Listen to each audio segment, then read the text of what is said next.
Hello there. Welcome into a Wednesday edition of the show. So glad to have you, whether you're listening on Extra Sports 1300 or our new home on 740 KVOR. A veritable cornucopia of sports topics await you over the course of this program, and I'd love to get your thoughts. You can call or text into the show at 719 24/7 1313, or if you're watching the show on our social media platforms, regardless of whether it's Extra or KVOR that you're listening on, you can do that. And I'll even display them on the live stream because technology. Lot to get to, so let's get down to it, and let's start with the Denver Nuggets, who just keep doing it without the world's best player. Murray gets double teamed, throws out of it, over to Peyton Watson. Watson fadeaway jump shot, good! 116-114, Denver leads it by 2. Jason Kosmicki on the call, as heard on Extra Sports 1300. The Denver Nuggets have won 5 of their last 6 games without Nikola Jokic. Last night, it was a 122-116 win over the New Orleans Pelicans. Jamal Murray led the way, as he tends to do, although he's been in and out of the lineup as of late. But when he's in there, he's leading the way, especially since Nikola Jokic got hurt. A game-high 35 points along with 9 assists. And I continue to contend that Jamal Murray's play, both before and now after Nikola Jokic's injury, is the biggest story right now with the Denver Nuggets. Because this Jamal Murray is not only an all-star, which he's never been, but this Jamal Murray also, with a healthy Nikola Jokic, can win the Denver Nuggets a title. But David Adelman is quick to point out that it's not just Jamal that's chipping in here, as great as Murray has been. If there's guys having better years out there, bring it to my attention. He's been incredible, the efficiency. And, I don't want to not mention somebody because everybody played well tonight, but Jalen Pickett did a huge 3, 4 for 7 from beyond the arc, helped us run our offense, got Jamal off the ball. So just everybody that played, I just thought they impacted the game in some way. But yeah, Tim as the 6th man of the year, it makes a lot of sense with his impact on our team so far, especially with the injuries we've had and what he has done for us in the minutes he's playing. He's not old, but he's not young, and he's playing a lot of minutes. So, yeah, just proud of the group. Tim being, of course, Tim Hardaway Jr., who had 18 points off the bench last night in that Nuggets win. And that's the new campaign. Scott Hastings of Altitude asked that question to David Adelman last night. Basically, is it too soon to start talking about Tim Hardaway as the 6th man of the year? I agree with David Adelman. It's not. And given how much attention the Nuggets second unit receives, maybe more attention than any bench unit anywhere else in the National Basketball Association. If somebody is playing well off of that bench for the Nuggets, why shouldn't they be in the conversation for 6th man of the year? There are others. How about Peyton Watson? What does his eligibility for this award look like when everyone is healthy? Peyton Watson last night had his second 30-point game since Nikola Jokic went out, 31 points last night. And if you remember, it was the last meeting with the Pelicans where Peyton Watson kind of broke out. He scored 30 against the Pels the last time. And he's just sustained it. He's won Western Conference Player of the Week, and he started off this week incredibly well. And the Denver Nuggets sent out a graphic on social media, and they're well versed in this because we do a lot of number manipulation, a lot of fun with numbers because of Nikola Jokic. So it's a lot to kind of digest here, but bear with me. because I do think it is significant what this means. Peyton Watson, since the 2001-2002 season, is one of only 3 players in a 5-game span to get over 125 points, over 15 blocks and steals, over 15 made 3-pointers, and shoot over 60% from 3. Okay, it's a lot of numbers, I grant you, but it's a lot of different categories in which Peyton Watson has been impactful. There are 2 other players since 2002 who have put up a 5-game span like this. And their names are Kevin Durant and Kobe Bryant.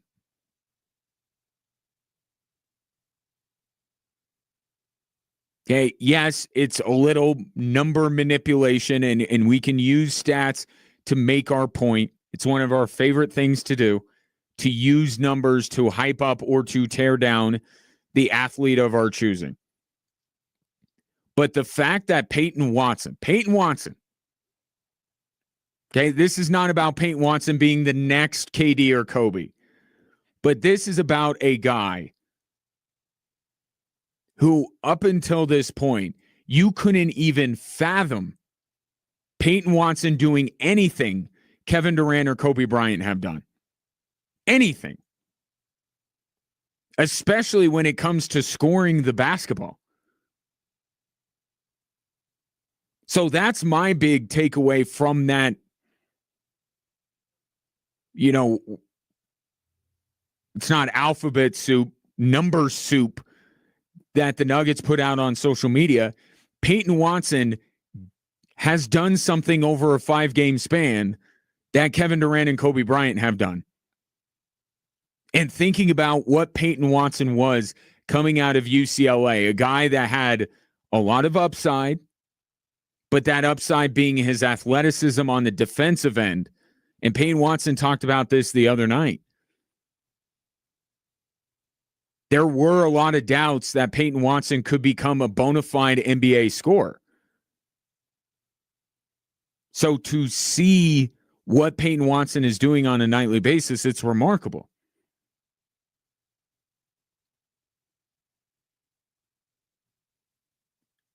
And I've talked about the maybe conundrum that is approaching for the Denver Nuggets because Peyton Watson is in a contract year. He's a restricted free agent, but he's going to get paid at some point here in the very near future, and the Nuggets have to decide if that's going to be them. So I don't really want to go back into that. What I will go into is, what does this mean for this year? That was the question that stuck in my head last night watching this game. Okay, what does this mean for this year's Nuggets? I get that they got to make a decision on Peyton Watson moving forward. In a question of whether Peyton Watson is this from now on. Let's just talk about whether Peyton Watson can be this for the rest of this year. Okay, what does this mean for the Denver Nuggets? What we are seeing, not just from Peyton Watson, but from the Denver Nuggets in general, while Nikola Jokic has been out. And what I think the takeaway for this year is that the Denver Nuggets have 3 players that can affect the momentum of a basketball game.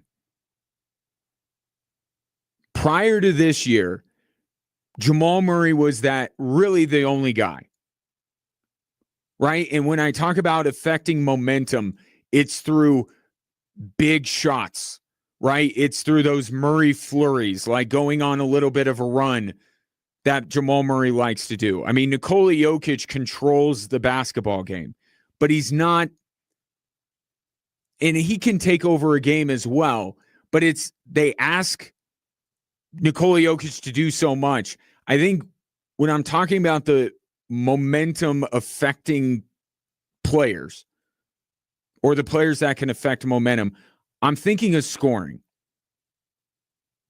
Okay, and when Nikola Jokic impacts the game, he impacts the game in so many other different ways besides scoring.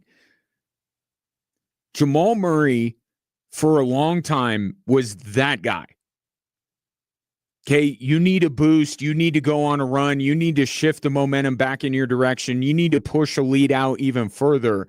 That would be a moment where you call upon Jamal Murray, right? Because he can get hot. He can knock down 3, 4, 5 shots in a row. And suddenly you've erased a 10-point deficit, or you've turned a 5-point lead into a 15-point lead.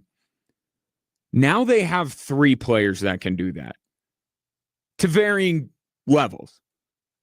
Tim Hardaway is a player that can get hot. We've seen it over the last few games, that when Tim Hardaway gets hot, watch out. And now you have Peyton Watson. And last night, it was late in the second quarter. Jamal Murray is off the floor.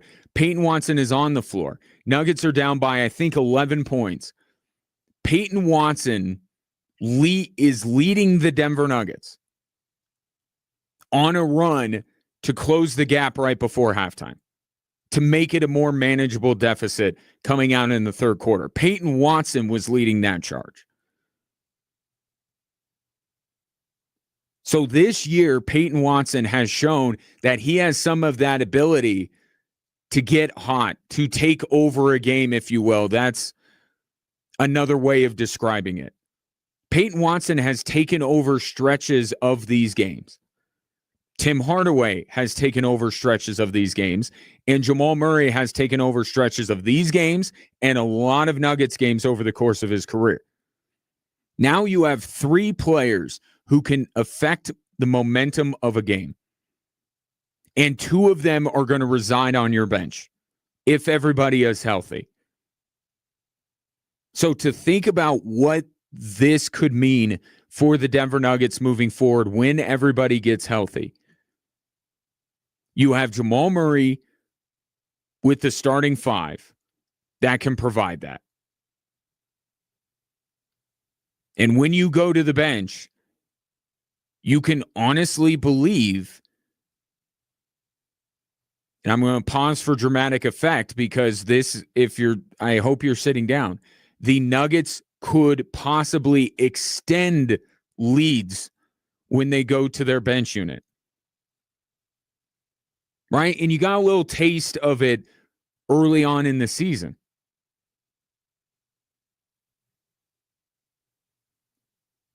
But now you're seeing it on a more consistent basis, and thinking about now that once everybody gets even more time between now and the end of the season, hopefully the Denver Nuggets get healthy and they're whole again, and they can work back on their regular rotations and get the right combination of players. The idea that the Denver Nuggets in a postseason series can take what has emerged with Peyton Watson, what Tim Hardaway has brought to the group, and of course, don't forget Jonas Valanciunas when he returns. Suddenly, you have a bench unit that can take what Jokic and Murray do and build on it. Build on it. Not survive, add to it. The depth of this Nuggets team is going to be better off for this stretch without Nikola Jokic. Nobody wants to play without Nikola Jokic. Right? If you could wave a magic wand, you don't want Jokic to get hurt. But you're seeing all these guys thrust into the limelight, and to their credit, they're performing. But they're not always going to be in these roles. Tim Hardaway is a bench player. When everyone is healthy, Peyton Watson comes off the bench as well. Is he going to be a 30-point-a-game guy when Jokic comes back? No. Not consistently. But those 3, 4, 5-minute stretches that we've seen over the past couple of weeks where Peyton Watson can take over a game going against the opposition's bench unit, he might be able to do some of that. Tim Hardaway could do some of that. That's what I think the big takeaway from this stretch is, because it's not that the Denver Nuggets are beating the best teams in the league during this stretch, to be fair. But could you say that New Orleans' best lineup is better than a bench unit of the Lakers or the Spurs or even the Thunder? That's who Peyton Watson's going to be matching up against. You want Nikola Jokic back. The best version of yourself is with Jokic on the floor. But it's very encouraging for already a team that we thought was deeper than any Nuggets team since the bubble. And now you're saying, because of these last couple of weeks, man, could they possibly be better than even they looked at the beginning of the year? Take your thoughts. 719-247-1313. There is news regarding Nikola Jokic's rehab and recovery, which is also good news. So it's a good day if you're a Denver Nuggets fan, and I would like to hear from you if you are that. 719-247-1313, just getting going on this Wednesday edition of Drive Time Sports on Extra Sports 1300 and 740 KVOR.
Speaking of the Denver Nuggets, especially one Jamal Murray, today is your last day to vote for the NBA All-Star Game. NBA All-Star voting presented by Xfinity.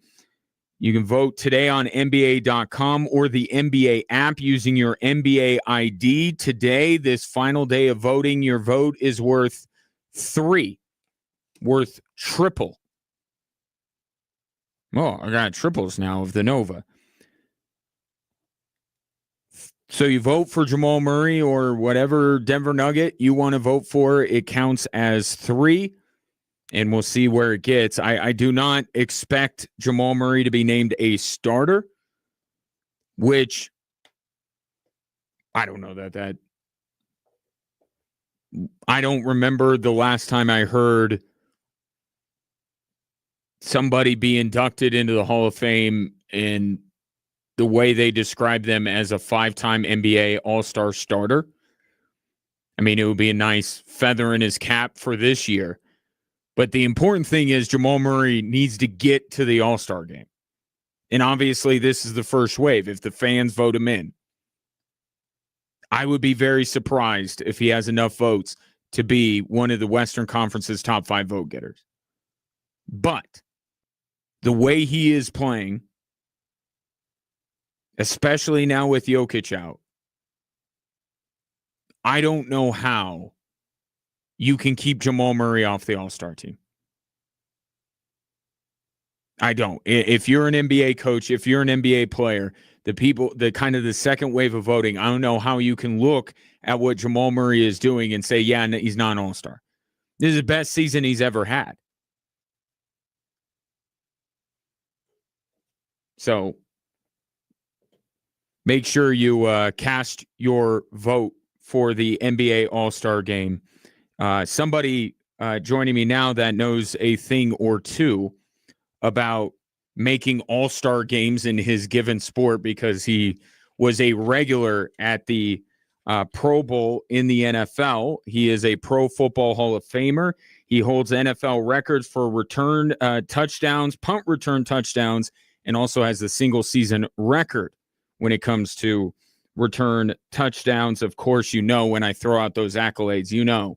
I'll throw on top of it Bears legend, and then you got to know that it's Devin Hester, who joins me on behalf of Gridiron Greats and Southern Recipe Pork Rinds. Devin, pleasure to have you, man. How are you?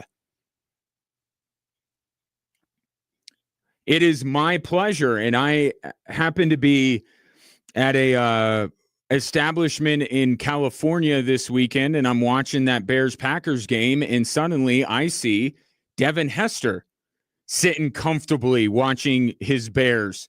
You looked more comfortable than I'm sure you were. How was that, watching that Bears-Packers game this weekend?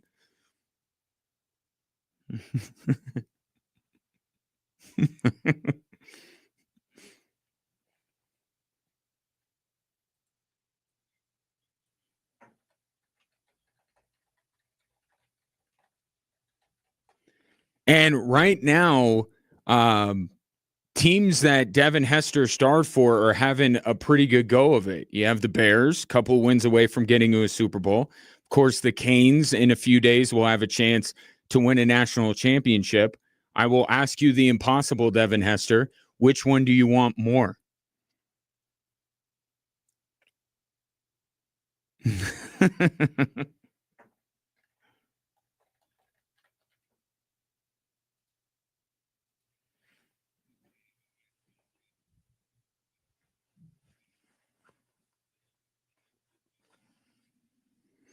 And in Miami, well, both have obviously been remarkable stories on the college football side. All the debate about whether Miami should even be in the college football playoff. And now, look, they have a chance to knock off those juggernauts from Bloomington, Indiana. I'm curious, when you watch this Miami team, Malachi Toney, does he remind you of yourself in any way?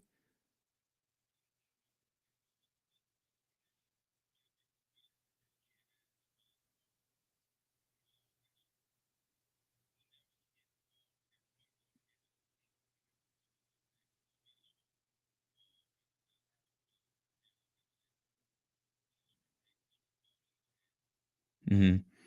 And you could say that a little bit too of Caleb Williams. How special is that guy for the organization that you meant so much to in your NFL career?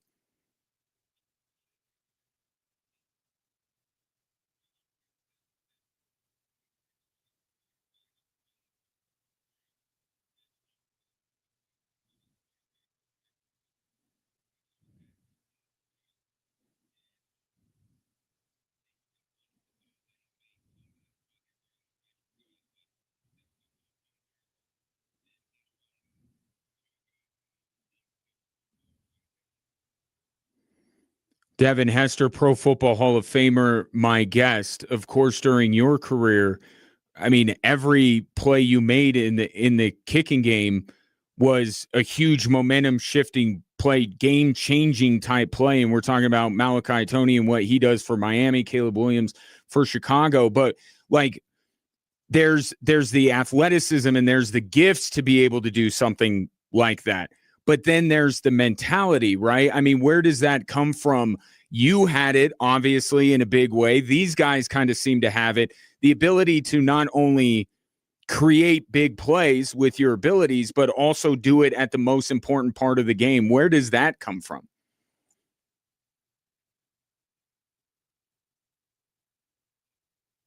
Mm-hmm.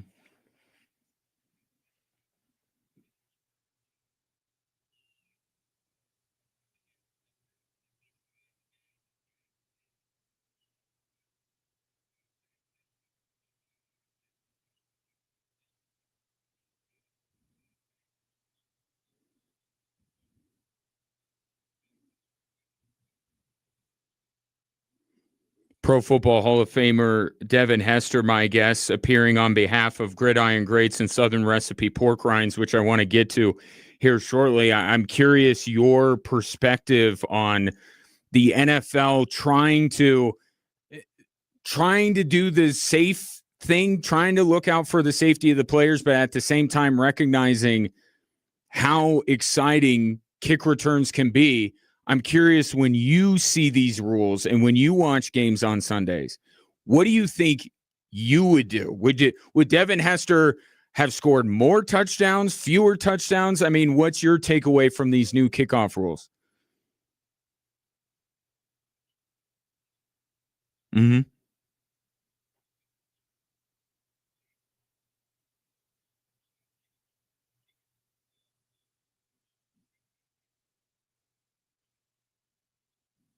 Mm.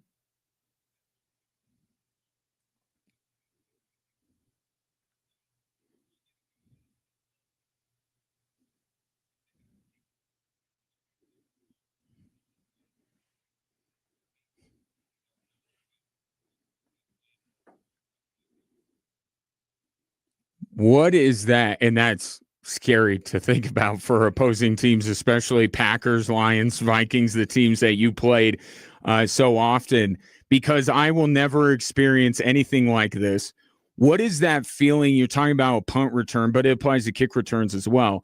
When you break it and you're like, I'm gone. Like, what is that feeling like? Because there's a lot of traffic, right? There's a lot of bodies flying around you. And maybe early on, you don't quite know if you're going to break it. But once you do, I mean, what is that feeling like? Something that you experience quite a bit over your career?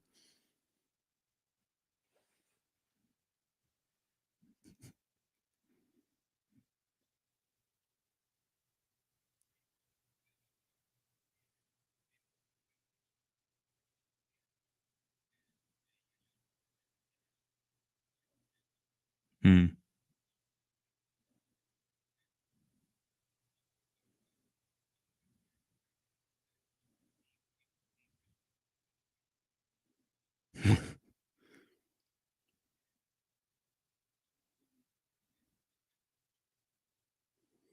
Uh, let's talk about what you're doing, Devin, with Southern Recipe Pork Rinds, the 17th annual um, Pork Rind Appreciation Day just happened. So tell me what you're doing with the fine folks there at Southern Recipe.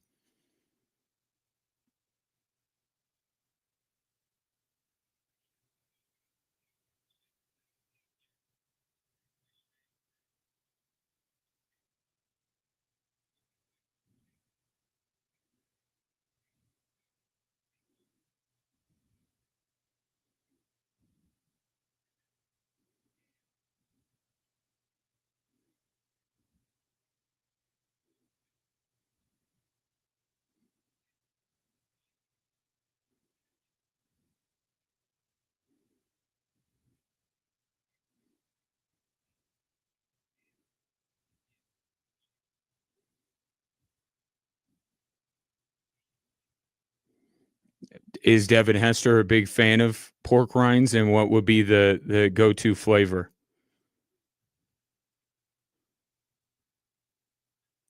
My man.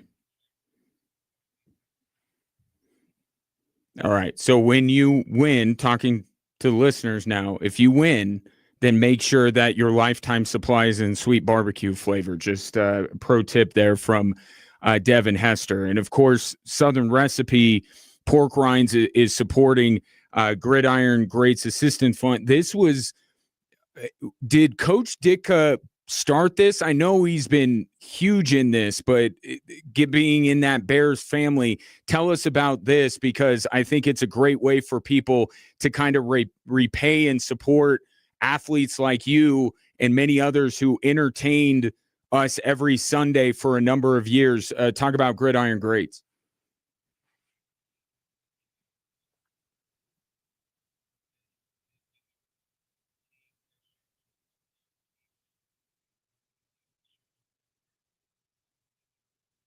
Mm-hmm.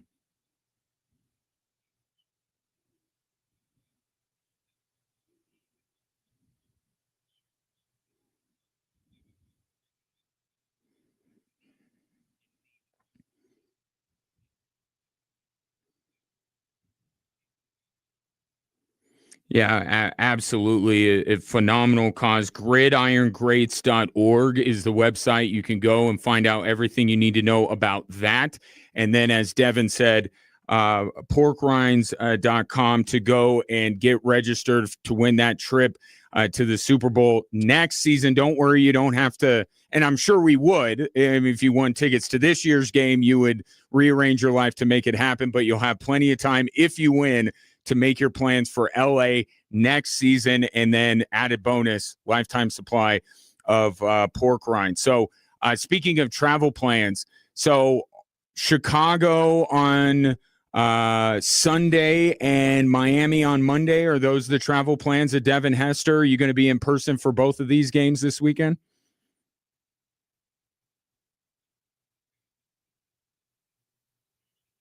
Mm.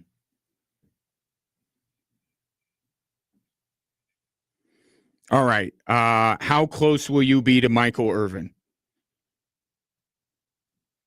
All right. So we will see you. We will see you, and we will expect you.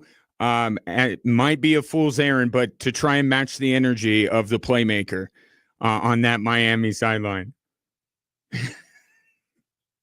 I don't know anyone can, and that's what makes a playmaker special. But what a cool moment for a great program that we grew up, that brand, the U of Mario Cristobal and Carson Beck and Malachi Tony, and that defense. Man, that defense is good. Looking forward to seeing them perform against Indiana on Monday. And Devin, really appreciate the time today, man. I hope we get to do it again soon. Yeah, it's my pleasure. That is Pro Football Hall of Famer, Bears legend, Miami legend, Devin Hester, my guest here on Drive Time Sports. Man, is he not living his best?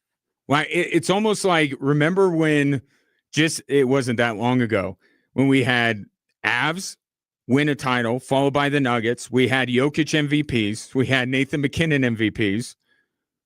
Like, Devin Hester's kind of in that, what did Dwight Schrute call it? Perfectenschlag. When it comes to sports, Devin Hester recently put into the Pro Football Hall of Fame, which, if you've listened to this show, I have been going to the mat for Devin Hester to be a Hall of Famer.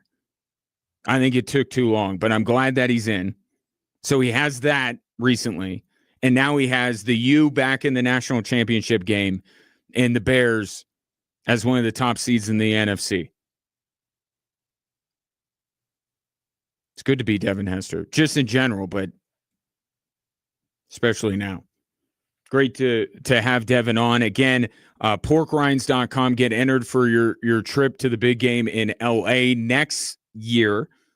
And gridirongreats.org to support that organization. As we mentioned, Coach Dick, this was really his brainchild to help extend the health coverage for these NFL players because the NFL, it didn't go far enough. They didn't offer lifetime coverage. So gridirongreats.org is the other place to go. We'll stick with football. Coming up next, Sean Payton on the debunking the myths of the NFL playoffs. You want to listen to one of Sean Payton's newest things. That's next here on Extra Sports 1300 and 740 KVOR.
Broncos and Bills in the divisional round on Saturday. The Broncos have started their preparation, and we are going through, what advantages and disadvantages do the Broncos have against the Buffalo Bills. And this is a great time for Sean Payton to do something that he likes to do every now and again, and that's correct those of us football dullards that don't have the level of football intelligence that he does.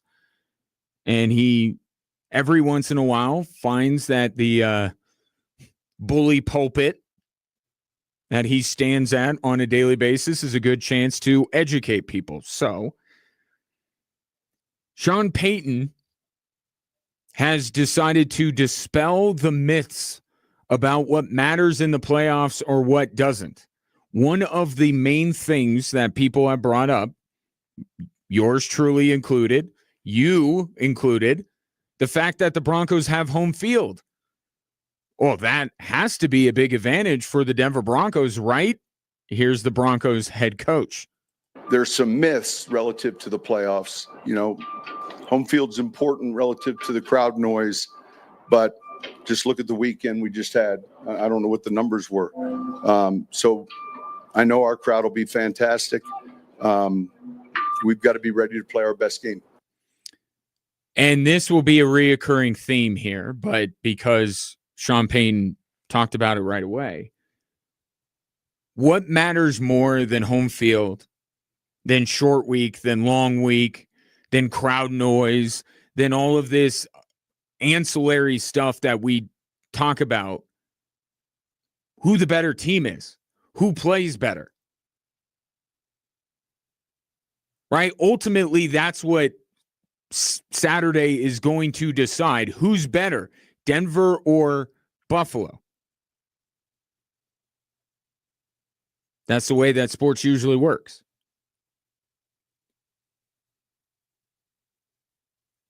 But all of these things that we talk about, like home field, is supposed to make the Denver Broncos a better version of themselves and make the Buffalo Bills a lesser version of themselves. But, look, it matters. Here's the thing about Sean Payton in these things. Is it the most important thing? No. Home field advantage does not ultimately decide every NFL game. And he knows that, you know that, I know that. Nobody's saying, but it's just a thing that the Broncos have on their side. That if you expect the game to be close, would help the Denver Broncos.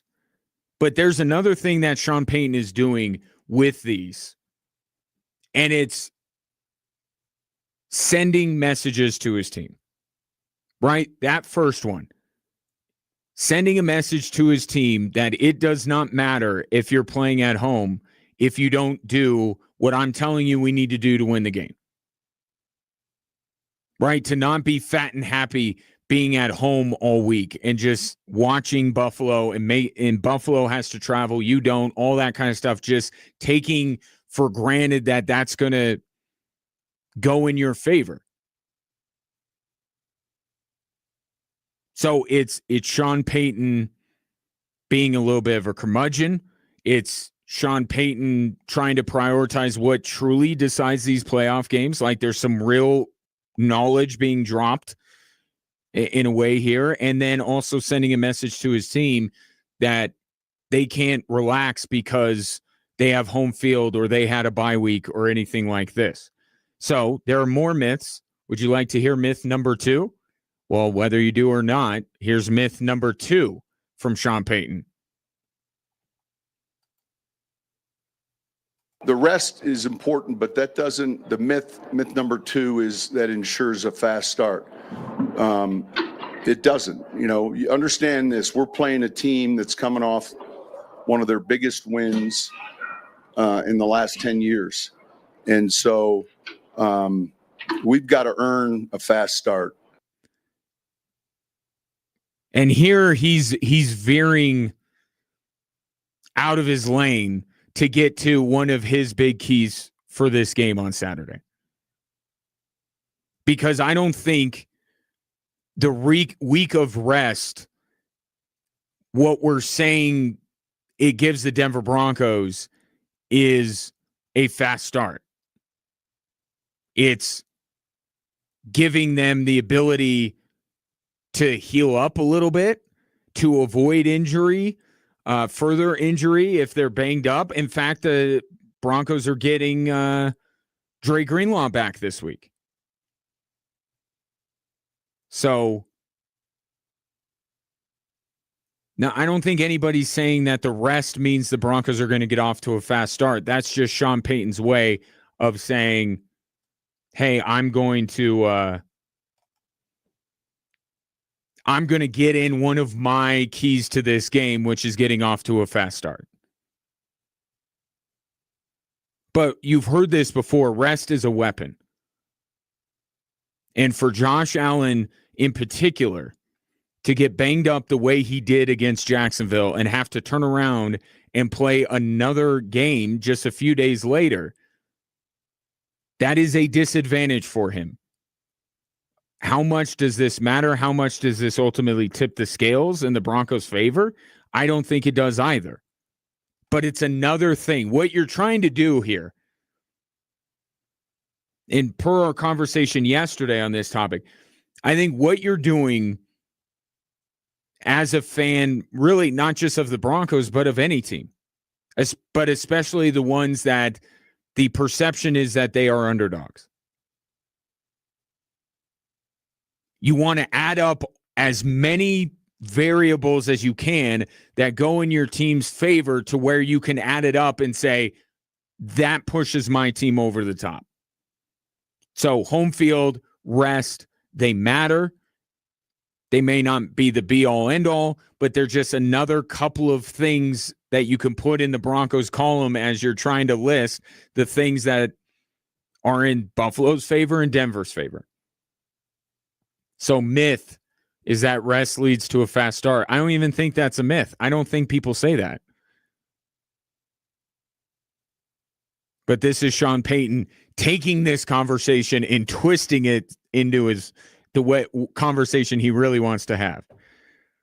And now here is myth number 3 that Sean Payton wanted to dispel. Myth number 3, postseason experience is important. Myth number 3.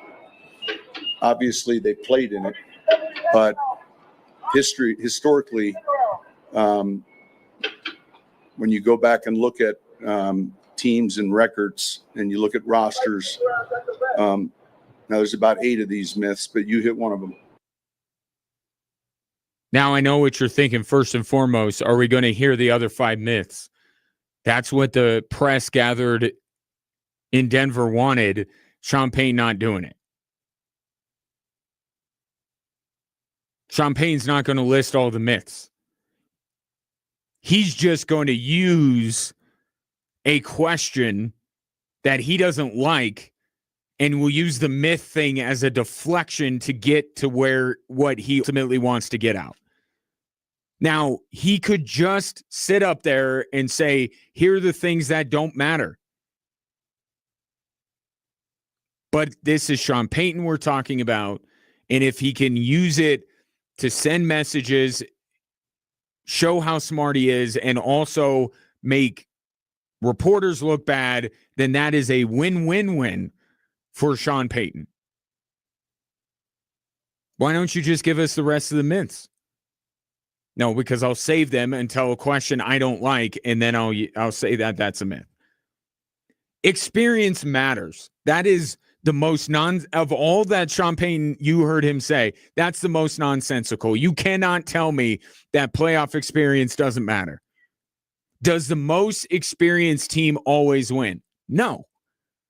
But experience matters, because I could counter that with Jared Bednar of the Avalanche, just the first guy that popped into my head that has spoken on this, talking about the scar tissue that builds up with teams that go through the wars of the playoffs year in and year out, and how better they are because they went through that. I mean, that's It's silly. Of course, experience matters. Sean Payton is just, you know what he's doing. And it's fine, right? He wants to be there motivating his team, getting out the message he wants to. And there he went kind of the other way. The first two were like, hey, these are advantages for your team. And he's saying no. No, they're not necessarily. And then that third one, he went the other way because that's a big talking point when it comes to why Buffalo's going to win this game. Because they've been through it year in and year out for a number of years, whereas the Broncos just made, a guest appearance last year and were out as quickly as they got into the postseason. Experience absolutely matters. And it is on the Buffalo Bills side. What you have to decide is what Sean Payton calls myths. I call X factors or variables. You have to decide whose side of the ledger those variables go on. And when you add everything up, does that ultimately make the difference for the Denver Broncos? They do not have the experience advantage over the Bills. I would also argue they don't have the desire advantage. You can't replicate, and it's not their fault. You can't replicate how desperate the Buffalo Bills are to get out of the AFC and finally get to a Super Bowl. Broncos can't do that. They could be desperate. They could be hungry. They can't match what Buffalo has in that regard. So what does matter in Sean Payton's mind? What will decide Saturday's game? You'll hear that next.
Welcome in hour 2 on this Wednesday. Great to have you. A reminder, you can watch the show on a daily basis. Many of you already doing that.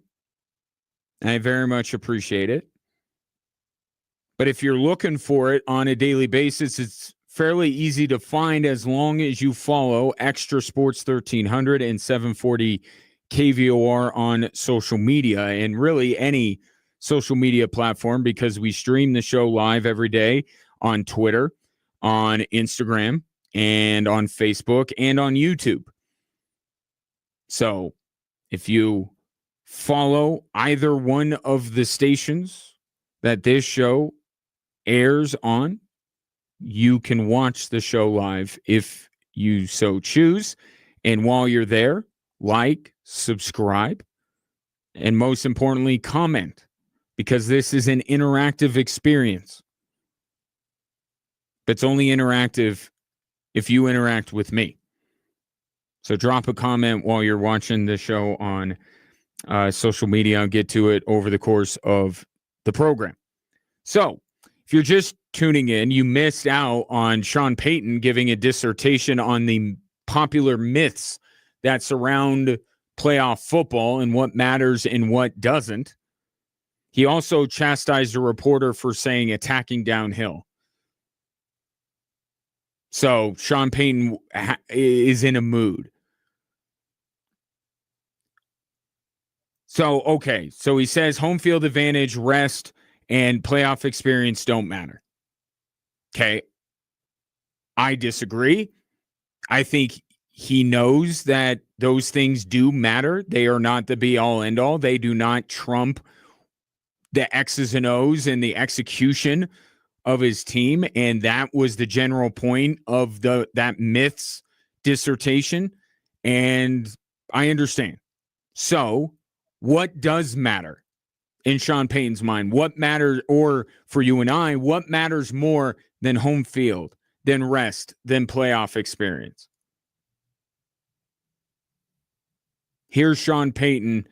Obviously, you look at Buffalo, and the first thing that stands out is their quarterback. And Sean Payton talked about something that, even though we all know Josh Allen has, it's maybe one of his lesser talked about skills. Here's Sean Payton. And he's probably first in the league in, second act explosives, where he climbs, moves, and then tracks somebody. So there's a lot that goes into that relative to defending him. So what is that? Because, yes, that is something that Josh Allen does quite a bit. And it exacerbates the frustration of opposing teams when Josh Allen does that. So the two most important things you need to do with a quarterback like Josh Allen, who can do what Sean Payton just mentioned. If you get to him, you have to finish the job. You have to get him down to the ground. That is the task. I fully expect the Denver Broncos pass rush to get to, quote unquote, Josh Allen. Do I think that they can consistently put him on the ground and end the play and sack him? That's what's a little bit dicier. So first and foremost, pass rush, when they get home, they got to grab Josh Allen and pull him down to the ground. They can't let him step out. They can't let him evade. Step back, step forward, step to the side. Just stand there and let a defender fall off of him. How many times do we see a guy go for a tackle and he just falls off of Josh Allen? That can't happen on Sunday.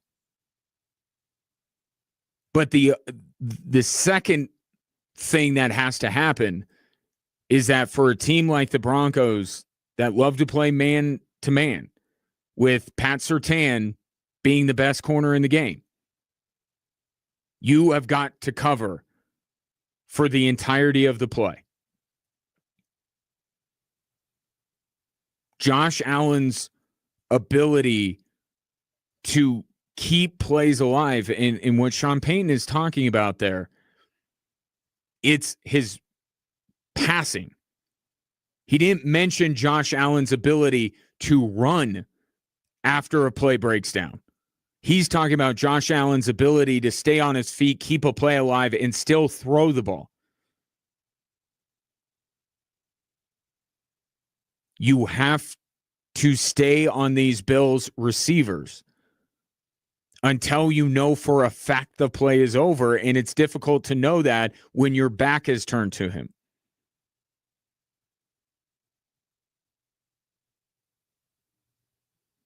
And I hesitate to call it like an issue or a problem, but it's an interesting aspect of going against this Buffalo team, and it is the same as it was last year. It's almost better for the Broncos defense to match up with a team with a bona fide number one go-to receiver in the division. Even if it's at tight end, Bowers, Travis Kelce, Jamar Chase for Cincinnati. It's better for the Broncos defense if they have one of those guys, even if they're all world, even if it's Jamar Chase or Justin Jefferson. Because Pat Surtain can shut them down. And it could take away one half of the field. And it can take away your most important option. The Bills don't have that. The Bills don't have a guy. Stephon Diggs is in New England now. That used to be their guy. It's not anymore. You don't know who Buffalo is going to target. And that's part of where the creativity of Joe Brady as a play caller comes in. Does make the Broncos' job easier when Vance can say, Pat Surtain, see that guy that has been with you at the Pro Bowl for the last 3 years? Go cover that guy.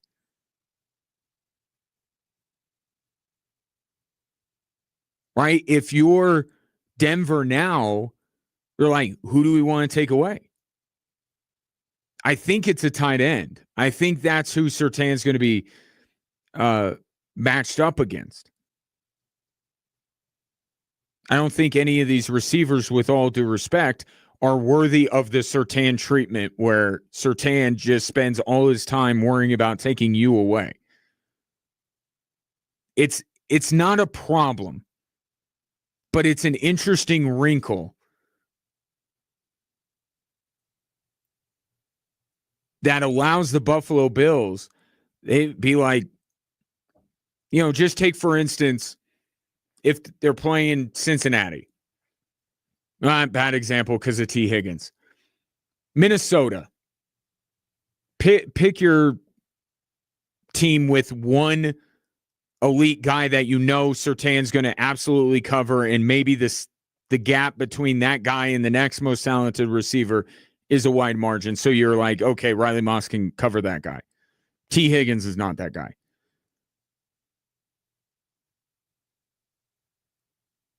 Now you put Pat Surtain on that, and in order for that offense to be successful, they're still going to have to try and test Pat Surtain. You're already admitting defeat if you're not throwing it to your best player just because Pat Surtain is on him. Well, with Buffalo,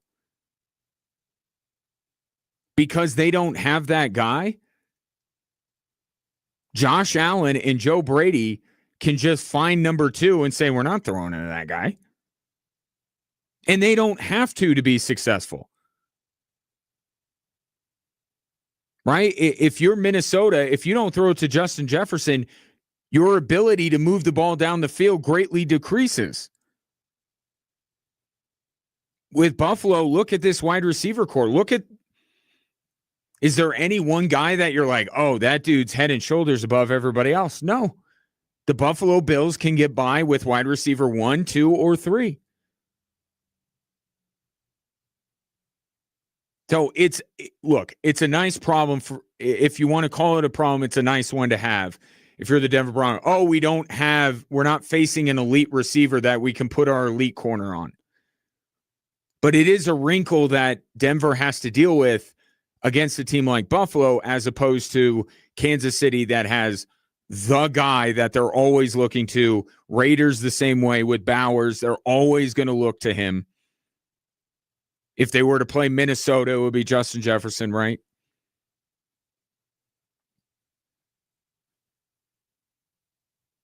But Josh Allen's ability to keep a play alive and stick with and not take off, that's the evolution of Josh Allen, right? He doesn't immediately take off now. He's going to hang in there, and he's going to try and find a receiver. So whether you're Pat Surtain or Riley Moss or Jaquan McMillan or Riley Moss or Jahdae Barron or Riley Moss, you have to make sure that you stay on your receiver throughout the entirety of the play and hope that your pass rush doesn't just get home, but brings Josh Allen down to put an end to the play. So that's Josh Allen, the passer. Josh Allen is also an integral part in the Bills' rushing attack. And the Broncos have brought in some reinforcements on that side of things with Talanoa Hufanga and Dre Greenlaw, who will play on Sunday. Sean Payton was asked whether getting Dre Greenlaw and Hufanga were because of how the Buffalo playoff game went last year. We were looking to improve our team. And, man, we knew we were playing a real good team a year ago. And so there are a lot of things that that we felt coming away from a game like that, hey, we're not there yet, but we need to improve. Certainly those are players that help us in that regard. Look, and they're just upgrades from what they had. Right? So having Dre Greenlaw and Talanoa Hufanga help the Denver Broncos against every team in the National Football League.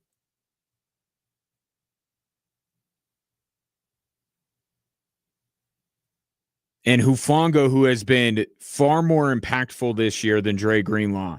I think if you're looking for a defensive player that maybe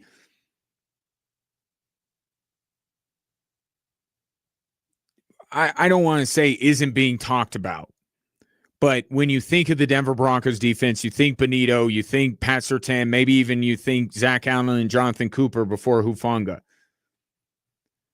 But Hufanga, I think, is going to be the spy on Josh Allen because you have to spy him. You have to put somebody whose job it is watch Josh Allen. When he runs, you go after him. And when he passes, you stay back. Deter him from doing one or the other. I think that's going to be Hufanga's job for most of Saturday. But getting Dre Greenlaw back healthy, he has not been very impactful this year. Fits and spurts, been banged up. Of course, that was part of the story and part of why Dre Greenlaw was available. But it could be worth it to bring in Dre Greenlaw if he plays well and helps the Denver Broncos stop the Bills' rushing attack. So these two probably the two biggest acquisitions of the offseason for Denver, I think will have a big impact one way or another on Saturday's game. Because what they do is supposed to help the Broncos defend what Buffalo does best. And then there's the other side of the football. The pass defense of the Buffalo Bills. What does Sean Payton think about that? There's principles they believe in, and they do a good job of staying on top of coverage. They disguise well. They'll give you fire zones. You have to be prepared for weak corner pressures. And so they're from that same tribe.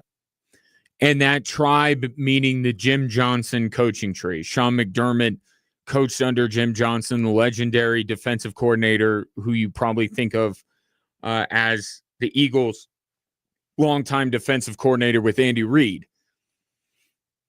And Sean Payton has seen that scheme, those ideas a lot because McDermott used to be in Carolina. So there are no secrets about what Buffalo's going to try to do defensively. But it's a lot of things that give Bo Nix some problems, and I know that Sean Payton knows how to beat that kind of defense. Does Bo Nix and can Bo Nix execute against this defense? Because there are some similarities between what Buffalo does and what the Chargers did, which slowed down the Broncos, what the Chiefs did, that slowed down the Broncos, and what Jacksonville did, which altogether now slowed down the Broncos offense. 719-24-7. 1313. What are the most important things? What matters and what doesn't to you when it comes to this Broncos-Bills matchup? Does home field matter? Does rest matter? Does Josh Allen's ability to keep plays alive matter? What matters the most? What do you think is ultimately going to decide this football game? Be curious your thoughts at 719-24-7-1313. More Drive Time Sports coming up next on Extra Sports 1300 and 740 KVOR.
Welcome back to the show. 719-24-7-1313 is the number if you'd like to interact. Coming up tonight, Air Force fans, on KVOR at 6:30, it will be the Joe Scott Show live from Colorado's Rib and Chop House. And on Extra Sports 1300 at 6:30 with pregame coverage starting at 6. It will be yours truly from Clune Arena calling Air Force and Colorado State, one of what could perhaps be some of the final meetings for a very long time, as the Rams are one of those teams that have gotten it in their head that somehow the new Pac-12 is going to be stronger than the Mountain West. I happen to disagree, but to each his own. So CSU is going to be in the Pac-12. And we saw this with, football. One of the last times, perhaps for a long time, that you're going to play an in-state rival, which seems weird. Now, I think there's a greater chance that Air Force basketball, men's and women's, is able to continue playing CSU even when CSU moves to the Pac-12, because there's more non-conference games, there's more opportunities. I know, traveling with the women's team and calling those games, DU has been on the schedule quite a bit. Northern Colorado was on the schedule. CU. So is it going to be an every year thing? I don't think so. But I'll put it this way. I would expect Air Force to play CSU beyond this year in basketball sooner than you will see Air Force football play Colorado State. That I'm pretty confident of. So this could be the last meeting for a long time of the Rams and the Falcons at Clune Arena. Now, unfortunately, if you wanted to go, you can't. Because this coming down from the folks at Air Force, that there was, I want to get the exact wording right, but basically they were having issues with the water there. They don't have, unfortunately, due to a water line rupture in the athletics facilities area, tonight's game will be closed to the public. So given the opponent, that's extra disappointing, but of course, out of the folks at Air Force's control. So all the more reason that, hey, if you are interested in tonight's game, probably want to listen to it here on Extra Sports 1300. It sounds incredibly self-serving. It's not, because I usually say, even during the broadcast, that it's best if you come out to the games. That's what is the best thing you can do.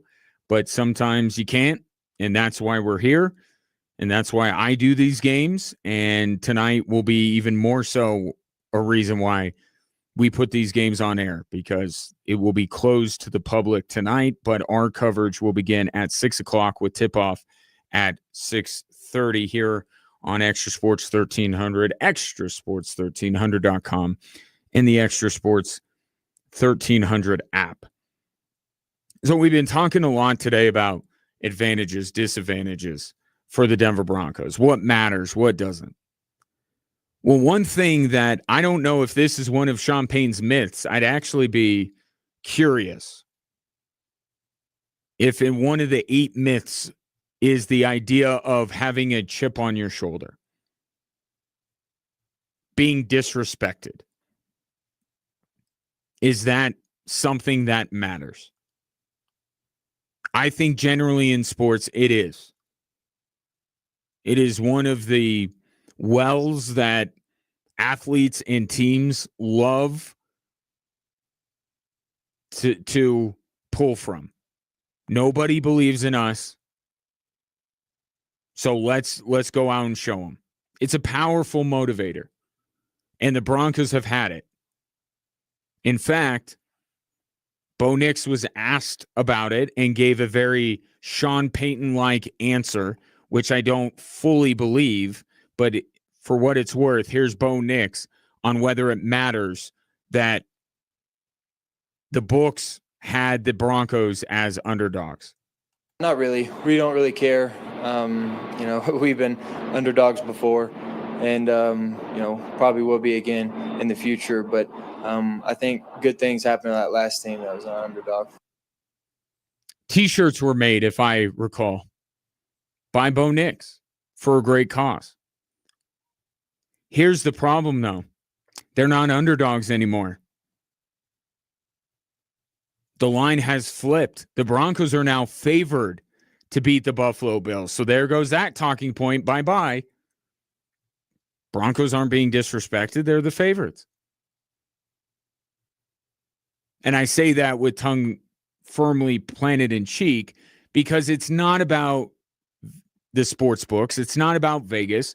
It's about widely held perception where the sports books can be a window into that.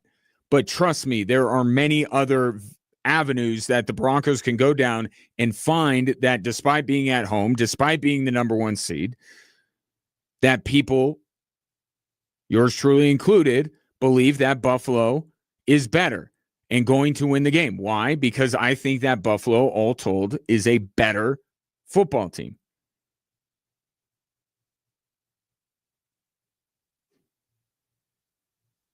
So the word underdog is derived from sports betting, right? Broncos don't have that anymore. They're not the underdogs. They're the favorites. But in a more truer sense, they are underdogs. And we'll find out when everybody nationally rolls out their predictions for the weekend. But I do very much get the sense that if you polled America, that more people would take the Bills than the Broncos. Because the perception is the playoff version of the Buffalo Bills and the best version of the Buffalo Bills, which the playoffs require them to be, is better than the best version of the Denver Broncos. And that's what I'm saying, and that's what a lot of people are saying.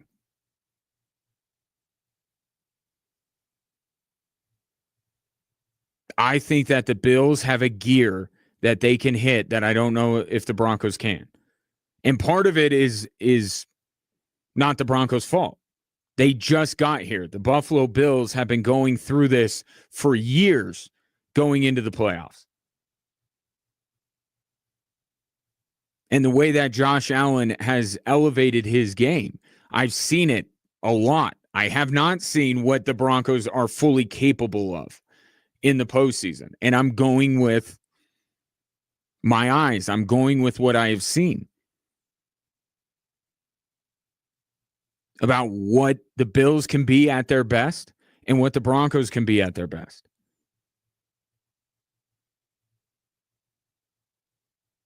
But part of the best version of the Denver Broncos is them believing that they are being doubted. And they are. Whether Vegas says that or not, they are the underdogs in this game from a perception standpoint. They wouldn't be against any other opponent they could have possibly faced in round two. That's only Buffalo. Would they be perceived as the underdog? I truly believe that. I think people, whether it would be Pittsburgh, certainly, the Chargers, and I even think in many ways the Texans. But the Bills are that one team that even though they have a 6 next to their name in terms of their seeding, the perception is they're a better team than Denver. But here's the opportunity for the Denver Broncos. An opportunity that has come around every once in a while this season. They have a chance to show it again. That they're not underdogs. They're actually one of the elite teams in the NFL. And in that way, what's been the theme of the week on the show? Of course, it's the Bills. It has to be this match. This has to be the matchup. And here's another one, because only playing Buffalo could the Broncos actually play the underdog card. As tired a trope as that might be, it would be the only matchup where they can do that. And I think it benefits the Broncos to have that mentality. If they're going up against the Steelers, I mean, you would be laughing at the Denver Broncos if they're like, oh, we're underdogs. No one believes in us. Nonsense. But with Buffalo, you buy it. With Buffalo, it's real. I'm sure Sean Payton would call this a myth, but the team with the chip on their shoulder is the Denver Broncos, and that might help. In fact, I would put it against the desperation level of the Buffalo Bills. What's more powerful? Or do they cancel each other out? The underdog chip on the shoulder of the Broncos, or the desperation of the Buffalo Bills to say this has to be the year we do it? Take your thoughts on the subject. 719-247-1313. More Drive Time Sports after this on Extra Sports 1300 and 740 KVOR.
Brett's trying to get me in trouble, everyone. But you know what? It's a fair question. Brett on the text line at 719-247-1313. Who are you pulling for? Who would you like to see win? And don't pull this I have to be a neutral journalist card. I won't. But what I'm about to say is going to sound like a non-answer. I'm kind of good either way. Because I know I'm one of those terrible Chiefs fans that only want pain and suffering for Broncos fans. That's not true.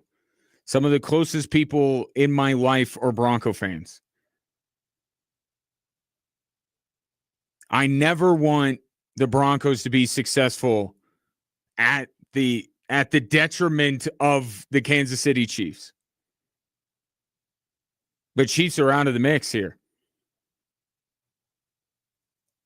Knowing how fun this job and just living here can be when there's that playoff energy, like with the Avs and the Nuggets. So it would be fine for me if Denver won. I would not be upset if Denver won at all. However, the better story is Josh Allen. And you have to admit that. I'm not saying that you need to root for Josh Allen. No. Don't do that.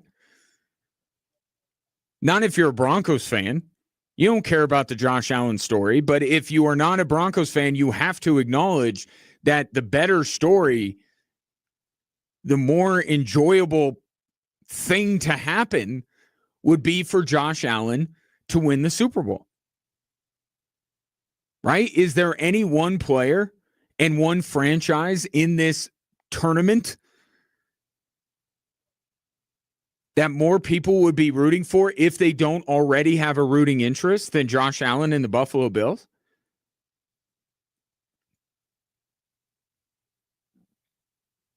I think public sentiment would be for a Bears-Bills Super Bowl.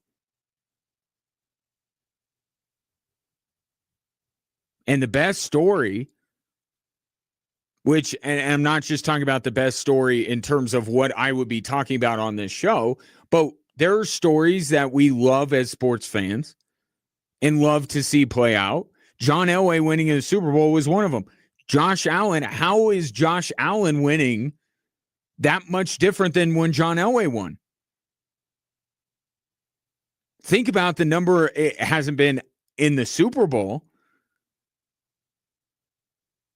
But how much heartbreak has Josh Allen and that franchise gone through?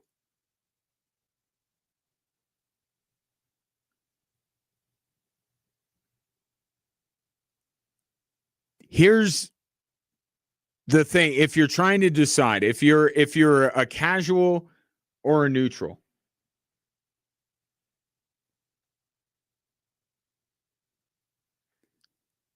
the Broncos story is just beginning. The Bills story may be ending. If the Broncos lose on Sunday, you can have... I don't think that the level of hope you would have moving forward would take that big of a hit. Right? Especially if you're also a fan of the Avalanche and the Nuggets, because you know that it takes a lot. You don't just show up, run the table, and win the whole dang thing. Progress is not a straight line. It's fits and starts. It's seeming like you backtrack. Well, the Broncos have made progress from last season. If the Bills don't win it this year, and I thought that 2 years ago that it was the Bills, well, they have to win it this year or they may never win it. Right? They had Kansas City coming to their place. And a supposed lesser version of the Kansas City Chiefs.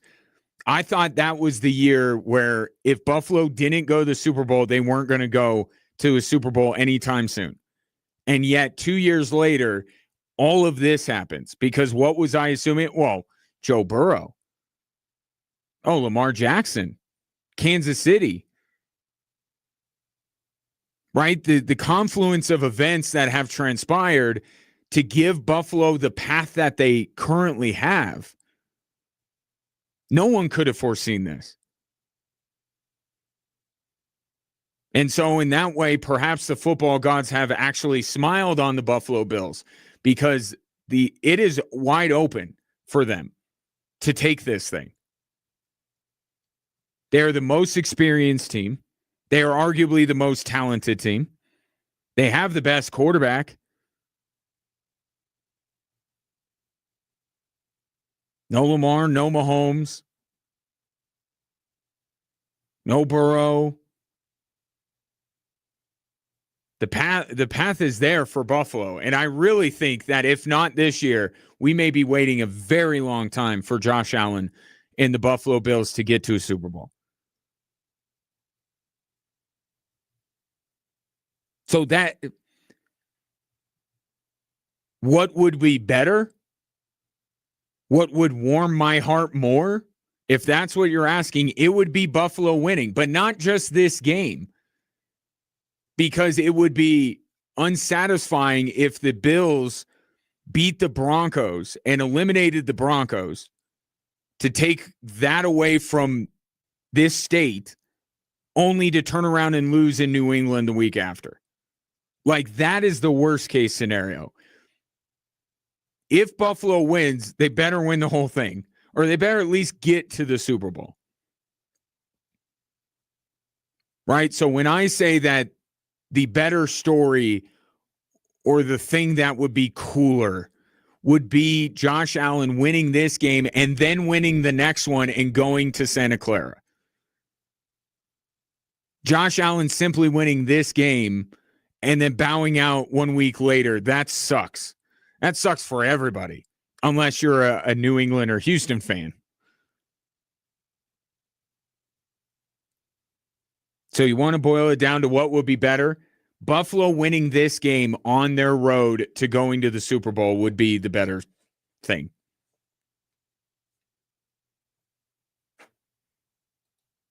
I knew Brett wasn't going to be satisfied with my answer. Brett texted, I just asked Google, what is a synonym for I'm okay with either team winning? The result was I'm pulling the neutral journalist card. I am not. I promise you I am not.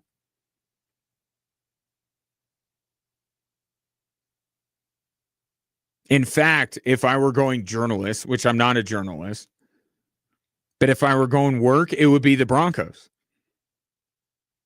It is unequivocally better for my job if Denver keeps going. I'm a local sports talk show in Colorado.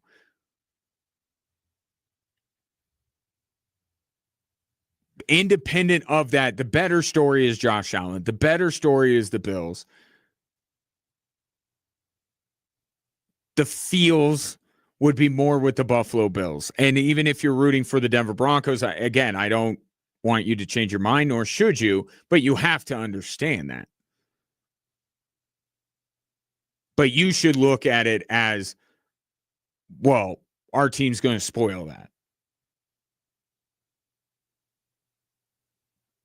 In the 90s, it looked fun what the Cowboys were doing to the Bills. It's looked fun doing what Kansas City has done to Buffalo the last few years. If I'm a Broncos fan, I want some of that. I want to be the team that's adds to the heartbreak in Buffalo, that keeps Josh Allen from getting. I want in on that. That should be something that's embraced by Broncos fans, but also the Broncos. We know athletes are looking for every little bit of psychological edge and a boost. How about that? Probably if you gave them true serum, everybody that doesn't isn't a fan of a team in the AFC East and doesn't root for the Denver Broncos, wants Buffalo to win? Would love to see Josh Allen come into Denver and win? Use that as a motivator if you're the Denver Broncos. Spoil this storybook, right? Ruin the storybook ending.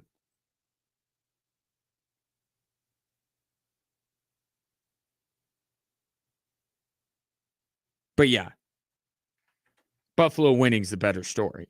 Buffalo winning is more fun if I try to remove my own selfish, professional goals.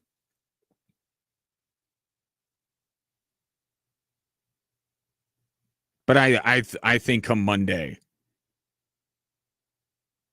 on this show, I'll be good either way. It's just, if Buffalo's going to win, they better go win the whole thing.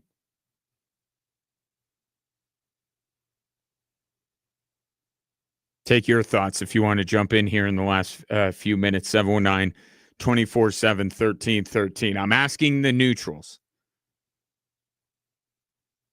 If you're a Buffalo fan, if you're a Denver fan, that's not who I'm asking.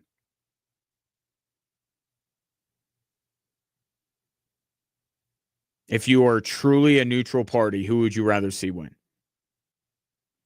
719-247-1313. This coming in from the 719. You think the Jags beat up Josh Allen, Denver Broncos are going to finish the job, and in the off chance that Denver loses, Josh might not be able to play another game. He might be too beat up by then. And that last part, I would be legitimately worried if I'm a Bills fan. I would be. I mean, how much punishment can this guy take before it's just too much?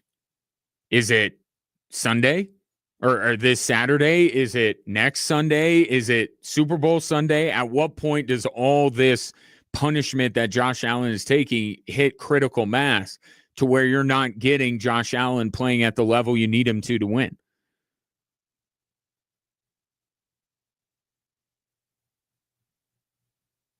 And that is what you bring up, though, is a big key. If you're Denver, if you're Vance Joseph, you have to be telling your guys, we got to hit him. Vance Joseph is not Greg Robinson. If you understand what not Greg Robinson. Greg Robinson. Bounty Gate guy. Vance Joseph's not that. But it's part of football.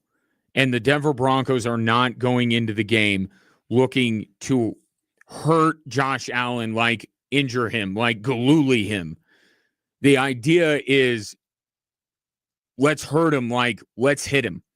And that would apply if Josh Allen was 100% healthy or 1% healthy. But that has to be part of it. The Broncos have to live in the Bills' backfield, and they have to deliver as many body blows to Josh Allen. He's this big heavyweight, right? You're not going to knock him down with one punch. It's going to be a gradual. Here's a movie reference. Josh Allen is Ivan Drago. The Broncos defense has to be Rocky. They have to just keep landing body blow after body blow after body blow, because there is no way that the Broncos are just going to come in, because that's what you were fooled into thinking last year, right? Bo Nix over the top with Troy Franklin. Boom, Broncos hit the Buffalo Bills in the mouth. And then what happened? It was all Buffalo after that. Josh Allen is a microcosm. You hit him early in the game on the first drive, so what? You got to keep at him. And we'll see if the Broncos can on Saturday. Brett says, how dare you imply there would be a bounty? Sean Payne would never do such a thing. You sure about that? Sure about that? That's why. Talk to you tomorrow.